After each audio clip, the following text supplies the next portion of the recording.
تخيل تبقى آخر يوم ليك في امتحانات الثانوية العامة وانت خارج من الامتحان متأكد انك هتكون من الأوائل، وكل الناس اللي حواليك منتظرين يوم النتيجة يشوفوا رد فعلك.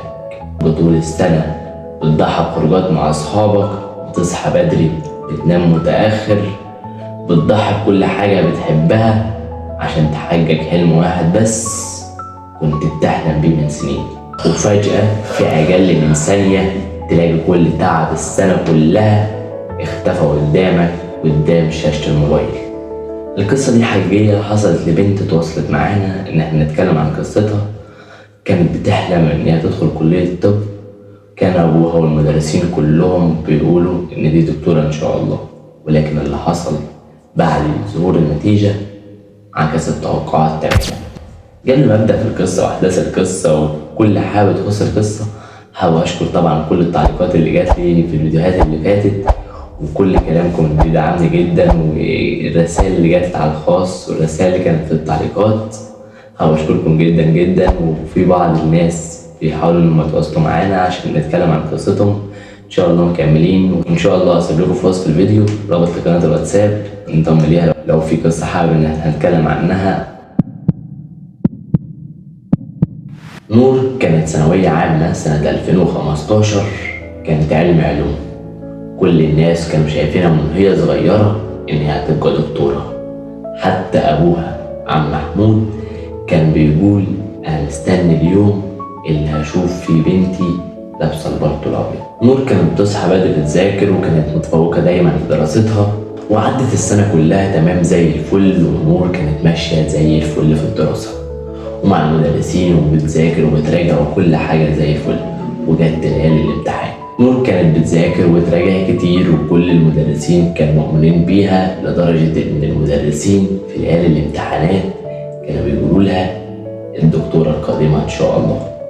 بدأت نور تدخل الامتحانات وتطلع من الامتحان تراجع مع كل مدرس. الامتحان معاه كان زي الفل.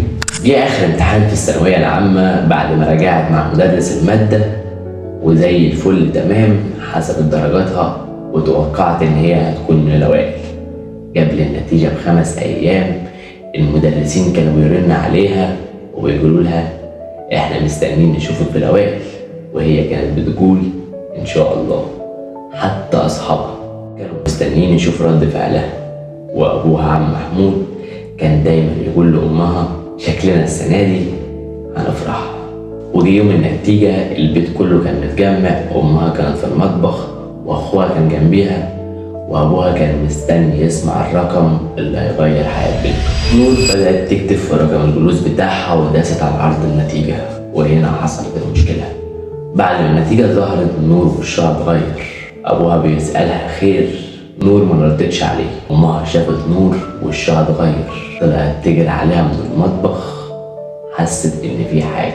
نور ولا عايزة تتكلم مع أي حد تماما، شافت النتيجة من هنا اتصدمت. ولكن نور فضلت بص على الشاشة ومش قادرة تستوعب اللي شايفاه. البيت كله سكت وتحولت الفرحة إلى صدمة كبيرة. الأيام اللي بعدها كانت صعبة جدا على نور، ما كانتش ولا بترضى تفتح على أي حد المكالمات.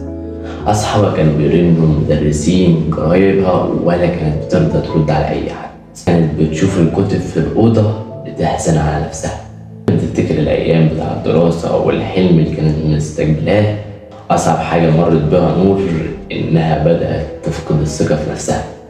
أبوها وأمها قرروا إنهم يدخلوا يتكلموا معاها.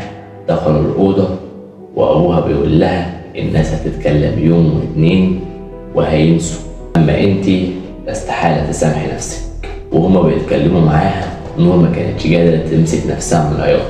أبوها قال لها كلمة غيرت حياتها تماما، قال لها لو الحلم لسه جواكي ابدأ من جديد. هنا الجملة دي غيرت نور تماما.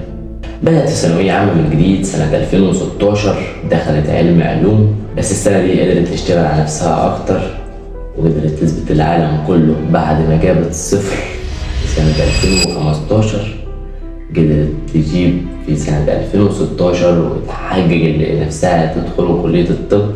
وقدرت تدخل كلية الطب بعد معاناة 2 سنين كاملين. مقدرتش تيأس لكن هي قدرت انها تثبت للعالم كله وجودها، وقدرت تثبت للعالم انها قد ايه وقفت على رجلها من تاني. واوقات كتير ربنا بيأخر حلمك مش عشان يمنعه عنك، لا، علشان يعرفك قد ايه بتحارب عشانه. لو انت دلوقتي بتمتحن ثانوية عامة او داخل على ثانوية عامة عامة، فافتكر انك مش لوحدك، اعمل كل اللي عليك. الثانوية عامة فعلا مهمة لكن مش نهاية الطريق.